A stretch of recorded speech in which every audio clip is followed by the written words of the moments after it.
자, 우리는 어제까지 이제 십자가를 앞두고 계신 우리 주님과 그런 주님을 대하고 있는 제자들, 그 제자들의 마음과 행동을 함께 살펴보았죠.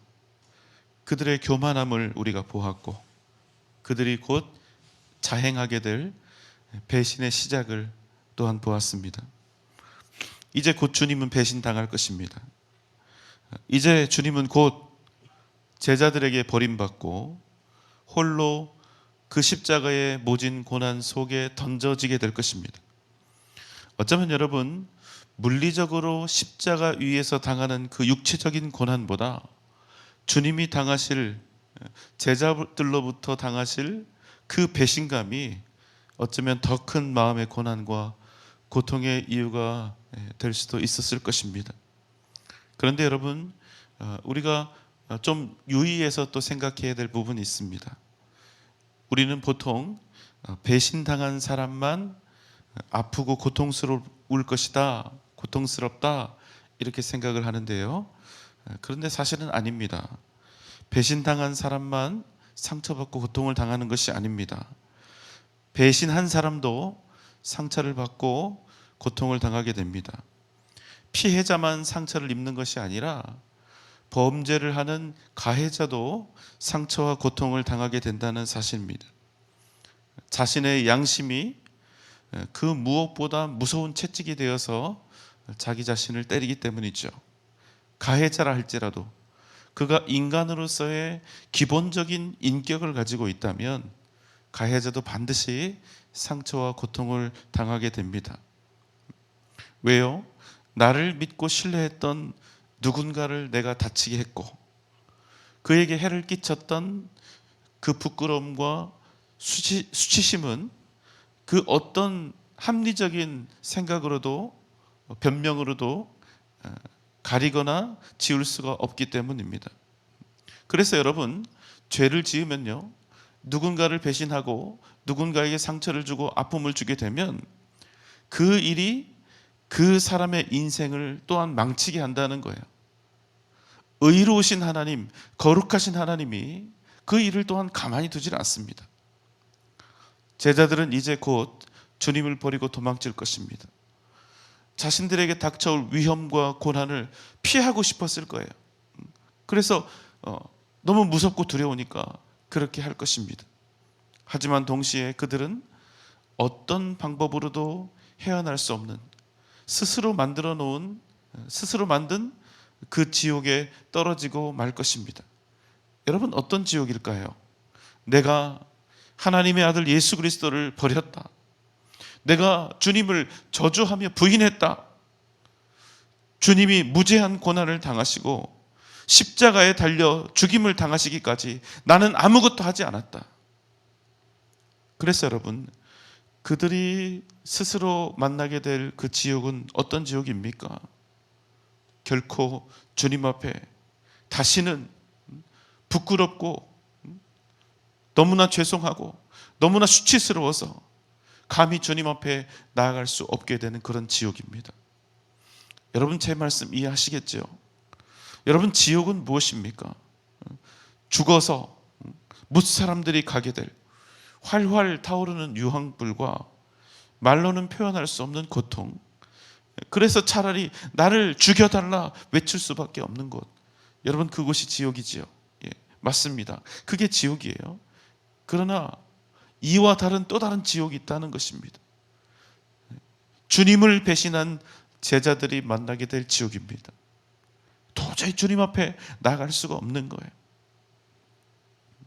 주님 앞에 나아가지 못하는 그 일이, 그 상황이 여러분 지옥이라는 거예요. 어떤 사람들은 부유하지요. 어떤 사람들은 일이 너무 바빠요. 일이 너무 잘 됩니다. 그래서 주님 앞에 나아갈 수 없어요. 돈이 너무나 잘 벌려요. 할 일이 태산이에요. 세상 모든 사람들이 부러워하는 그 상황, 그 일들, 그러나 그 일 때문에 우리가 주님 앞에 나아갈 수 없다면 그 좋은 상황은, 그 기름진 상황들은 여러분, 우리에게 지옥이 된다는 겁니다. 반대로 이야기하면 어떻게 되겠습니까? 우리가 어떤 환경과 형편 속에 있다 할지라도, 그럼에도 불구하고 내가 주님 앞에 나아갈 수 있다면, 주님 앞에 설 수 있다면 내 인생에 지옥은 없다. 여러분, 아멘입니까? 하지만 제자들은 자신들의 인생에서 도저히 형용할 수 없는 지옥을 만들어냅니다. 무엇입니까? 주님을 버리고, 하나님의 아들인 그분을 버리고, 그분을 십자가에 내던지고 도망친 것입니다. 주님을 배신한 것입니다. 내가 죽을지언정 주님을 부인하거나 주님을 떠나지 않겠노라고 핏대를 세우며 앞다투어서 서로 경쟁했지만, 결국에는 잡히신 주님을 홀로 버려두고 도망친 것입니다. 십자가에 매달려 죽어가시는 그 주님을 골고다 언덕에 그대로 버려두고 방치한 것입니다. 심지어는 부활하신 그 주님을 만났으나 나는 다시 물고기 잡으러 가노라 한 것입니다. 이쯤 되면 여러분, 주님이 12명의 제자들을 직접 택하시고 그들을 먹이시고 가르치셨던 이 모든 일들이 어쩌면 여러분 다 헛것처럼 그렇게 보이지 않습니까? 우리 제자들은요, 다시 주님 앞에 설 염치가 없습니다. 면목이 없습니다. 양심도 없고 의리도 없는 배신자들이요, 무려 3년을 동고동락하면서 사람 낚는 어부가 되라고 주님께서 가르치셨는데, 결국은 다시 세상으로 돌아가서 물고기를 잡는 그들의 모습을 우리는 발견하게 되는 것입니다. 여러분, 너무나 실망스럽죠? 도대체 주님이 뭘 하신 건가요? 이 모든 것들을 이미 다 알고 계셨던 주님. 그러나 주님은 제자들에게 이렇게 말씀하시는 겁니다. 요한복음 14장 18절입니다. 내가 너희를 고아와 같이 버려두지 아니하고 너희에게로 오리라. 그래도 내가 너희를 버려두지 않겠다고 이야기를 하시지요. 무엇과 같이요? 고아와 같이 내가 너희를 버려두지 않겠다. 여러분, 이 제자들에게요, 부모가 없습니까? 가족들이 없습니까? 다 있어요. 주님의 제자들 중에 고아라고 이렇게 되었던 사람은 한 사람도 없어요. 가족이 없거나 부모가 없어서 고아였던 사람은 없습니다. 하지만 그들에게 이렇게 말씀하시는 거예요. 너희가 고아와 같다는 거예요. 무슨 말씀입니까? 그 인생에 여러분, 주님이 없으면 그 사람은 고아와 같다는 것입니다. 하나님을 자기의 아버지로 두지 못한 인생, 예수 그리스도를 자기의 구주로 모시지 못한 인생은 고아나 다름이 없다는 것입니다. 여러분, 원래 고아는 어떤 사람을 일컫습니까? 부모님이 돌아가셨거나 부모님에게 버림받아서 몸둘 곳이 없는 사람이 고아입니다. 그런데 놀랍지요? 주님의 말씀에 따르면 우리 인생이 고아냐 고아가 아니냐, 그 판단 기준이 부모가 있고 없고가 아니라는 사실입니다. 무슨 뜻입니까?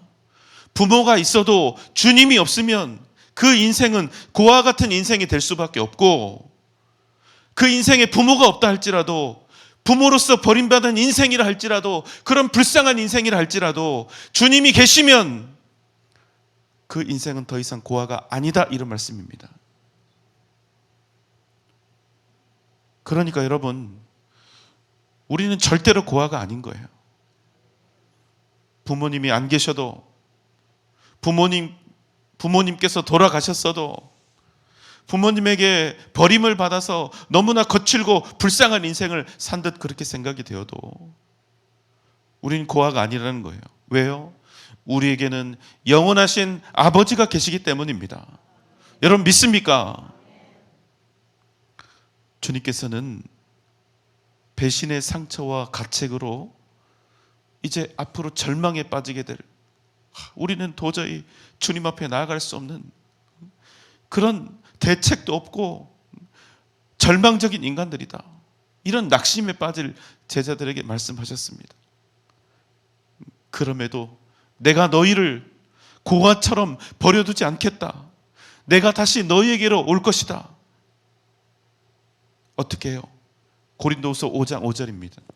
곧 이것을 우리에게 이루게 하시고 보증으로 성령을 우리에게 주신 이는 하나님이시니라. 주님께서 성령 하나님을 보내주시겠다는 것입니다. 무엇으로요? 보증으로 보내주시겠다요. 보증으로. 도대체 무엇을 보증하시는 것입니까? 고린도후서 5장 1절입니다. 만일 땅에 있는 우리의 장막집이 무너지면 하나님께서 지으신 집 곧 손으로 지은 것이 아니요 하늘에 있는 영원한 집이 우리에게 있는 줄 아느니라. 무슨 말씀입니까? 주님께서 우리에게 성령 하나님, 보혜사 성령을 보내주신다는 것이지요. 그런데 우리에게 오신 보혜사 성령은 무엇을 하신다고 말씀합니까? 우리에게 하늘나라에 영원한 집이 있다는 그 사실을 보증해 주신다는 거예요. 여러분, 우리에게 저 천국에 영원한 집이 있다는 사실을 보증해 주신다고요. 성령 하나님께서. 이것뿐이 아닙니다. 요한복음 14장 26절입니다. 보혜사 곧 아버지께서 내 이름으로 보내실 성령 그가 너희에게 모든 것을 가르치고 내가 너희에게 말한 모든 것을 생각나게 하리라. 여러분, 아무리 멘탈이 좋아도 고아는 주눅에 듭니다. 주눅에 들 수밖에 없어요. 언제요? 우리 아빠한테 이른다. 우리 엄마 오면 너 가만히 두지 않을 거야. 고아는 부모 얘기만 나오면 아무 말도 못합니다. 그런데 여러분, 보혜사 성령님이, 성령 하나님이 우리에게 오시면 어떤 일이 일어납니까? 아니다, 나에게도 아버지가 계신다. 아니다, 나도 귀한 자식이다. 보혜사 성령님이 우리에게 오시면 이런 담대함과 확신을 주신다는 것입니다. 물론 친구와 싸우라고 하나님이 우리에게 아버지가 되어주시는 것이 아니지요. 더 큰 이유가 있습니다. 무엇입니까? 우리가 인생 살다 보면 얼마나 힘겹고 버거운 일들을 많이 만납니까? 얼마나 수많은 고민과 갈등 속에 내던져집니까? 여러분, 이때 부모가 필요한 거 아니에요? 영원한 내 편이 아닙니까? 그런데 여러분, 우리 안에 성령 하나님이 계시지요. 아버지, 저 어떻게 할까요? 아버지, 가르쳐 주세요. 말씀해 주세요. 생각나게 해 주세요. 내 걸음을 인도해 주세요. 채워 주세요. 이에 대해서 주님이 이렇게 말씀하시는 거예요. 내 이름으로 보내실 그 성령 하나님, 그가 너희에게 모든 것을 가르치고 내가 너희에게 말한 그 모든 것을 생각나게 하시리라. 여러분, 믿습니까? 사랑하는 여러분, 우리가 우리 인생의 보증이 되시는 성령 하나님을 의지하며 살면 우리에게 과연 어떤 일이 일어날까요? 요한복음 14장 27절입니다. 평안을 너희에게 끼치노니 곧 나의 평안을 너희에게 주노라. 내가 너희에게 주는 것은 세상이 주는 것과 같지 아니하니라.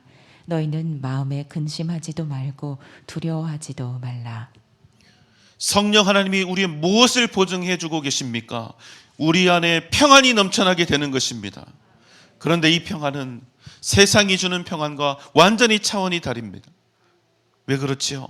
세상 평안은 언제 어떻게 사라지고 없어지고 빼앗길지 모르는 평안이 아닙니까? 그러나 성령 하나님이 우리에게 보증하시는 평안은 어떤 평안입니까? 하늘 아버지가 우리에게 주시는 영원한 평안인 것입니다. 그냥 평안이 아니라 우리에게 오신 성령 하나님이 직접 보증하시는 평안이에요. 그래서 뭐라고 선포합니까? 내가 주는 평안은 세상이 주는 평안과 같지 아니하니 너희는 마음에 근심하지도 말고 두려워하지도 말라. 여러분, 보증은 무엇입니까? 채무자가 채무를 이행하지 않는 경우에 그 채무를 대신해서 부담하는 일이죠. 한마디로 여러분, 보증을 서면 운명 공동체가 되는 것입니다. 살면 같이 살고 죽으면 같이 죽는 것입니다. 그게 보증이에요. 여러분, 그럼요, 주님께서 내 인생의 보증이 되신다는 그 말씀은 무엇입니까? 이제부터는 내 인생이 내 책임이 아니라는 거예요. 주님께서 내 인생을 책임져 주신다는 것입니다. 성령 하나님께서 우리와 함께 살고 함께 죽겠다는 말씀이에요. 목숨을 걸었다 이 말입니다. 영원하신 하나님께서, 그 성령 하나님께서 우리 인생에 당신의 목숨을 걸었다 이 말이에요. 절대로 우리를 고아처럼 홀로 남겨두지 않으시겠다 이 말씀입니다. 사랑하는 여러분, 잊지 마십시오. 우리 인생에는요, 다 보증 딱지가 하나씩 붙어 있습니다. 한번 찾아보세요. 뭐라고 써 있는지. 보혜사, 성령, 보증, 다 딱지가 붙어 있습니다. 이 놀라운 약속의 딱지가, 이 보증의 딱지가 붙어 있다는 사실입니다. 여러분, 믿습니까? 담대하게 사십시오. 담대하게 믿음으로 살아도 됩니다. 믿음으로 사는 그 삶을 여러분 절대로 주저하지 마십시오. 우리가 오직 믿음으로 나아갈 때 우리는 결단코 망하지 않습니다. 우리가 믿음으로 나아갈 때 우리는 우리를 통하여 역사하시는 성령 하나님의 그 일하심을 철저하게 경험하게 될 줄 믿습니다. 우리 인생의 보증, 성령 하나님과 함께 오직 믿음으로 승리하는 복된 여러분 되시기를 주님의 이름으로 축원합니다.